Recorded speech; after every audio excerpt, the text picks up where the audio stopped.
Alrighty, so let's finish off our proof journey by looking at example 17 on page 8.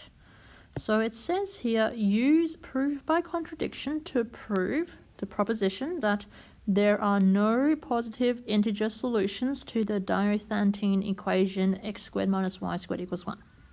So we want to use proof by contradiction to prove that if x and y are positive integers, then x squared minus y squared does not equal to 1.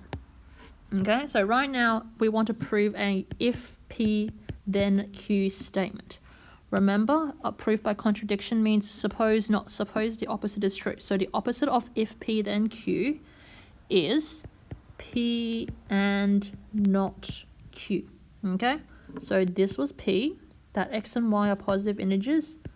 Q is the statement that x squared minus y squared does not equal to 1.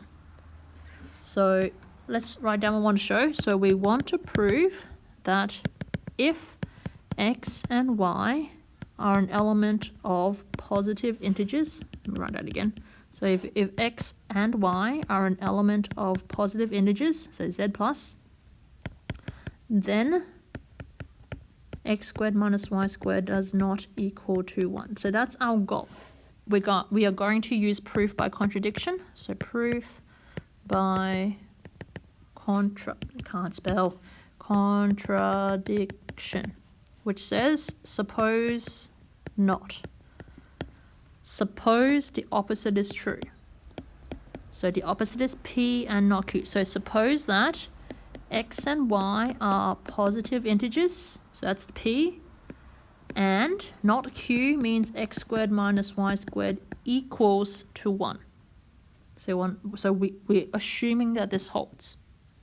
So we want to use this knowledge and somehow arrive at a contradiction so that whatever we assumed is false, so that our original statement must be true. So, okay, over the page, let's work with the given x squared minus y squared equals 1. So on the left-hand side, that's a difference of 2 squares. So we can factorize that as x plus y and x minus y equals 1. Now, x and y were integers. So if you add integers and subtract integers, you still get integers. So we here have the product of 2 integers gives the answer positive 1. So if you're thinking of 2 whole numbers that multiply to be 1, we can only really get 2 possible cases, right? Either 1 times 1 equals 1, or we have negative 1 times negative 1 equals 1, yeah? Because, I mean, any other number times any other number times a fraction, it gives 1, but fraction isn't an integer, and negative is a positive.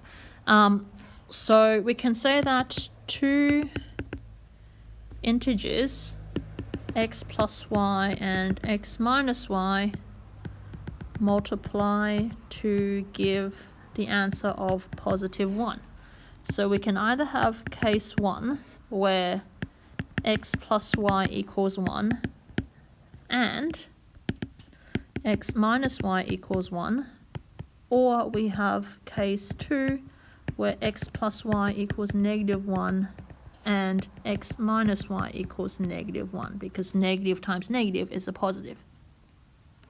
Now, if x and y are positive integers, right, because that was part of the assumption, then adding them will give me a positive answer.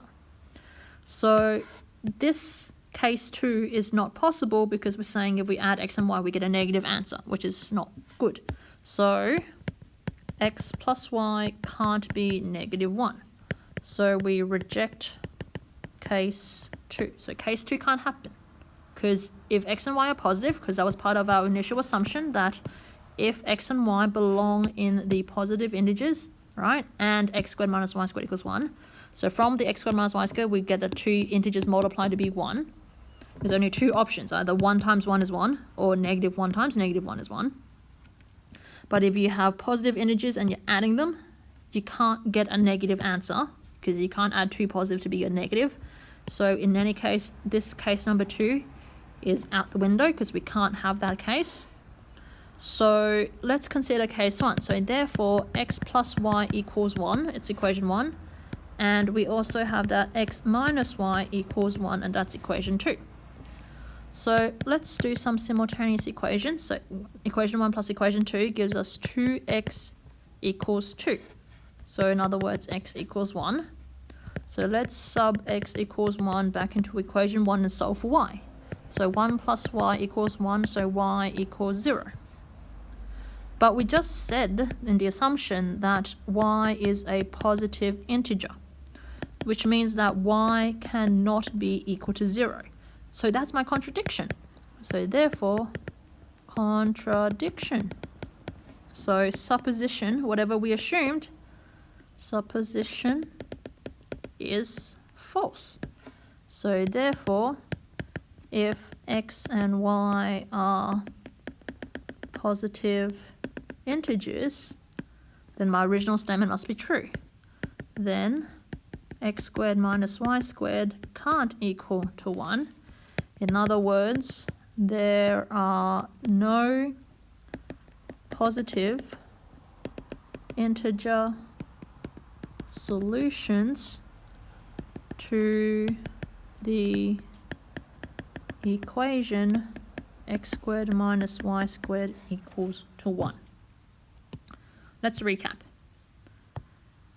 Example 17 started off with prove the statement that if x and y are positive integers, then x squared minus y squared does not equal to 1. This is an if-then statement, and we're told to use proof by contradiction. So we need to assume the opposite. So we need to assume P and not Q, because P and not Q is the opposite, the negation of if P then Q. So we're going to say proof by contradiction, suppose not suppose the opposite happens, that P, x and y are positive integers, and not Q. So the opposite of not equals is equals to. We need to use this assumption and to try and get a contradiction. So using the relationship that x squared minus y squared equals 1, we can factorize it as a product of factors. So this is saying we have two integers multiplying to be 1. There's only two possibilities for integers that multiply to be 1. Either 2 1s times itself is 1, or negative 1 times negative 1 is positive 1.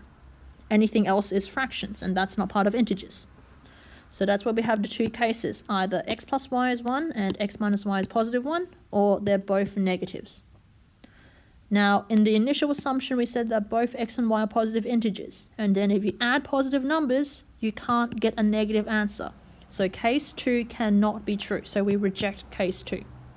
So in other words, case 1 must be true, that x plus y equals 1 and x minus y equals 1. Well, we still need to find a contradiction, something that contradicts what we assumed.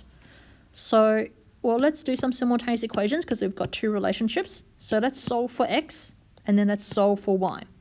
When we solve for x, x is 1. That's okay because x is a positive integer, right? And 1 is positive integer, so that's fine. But if we solve for y, we get that y equals 0. And that's a contradiction because a positive integer, well, 0 is neither positive nor negative, right?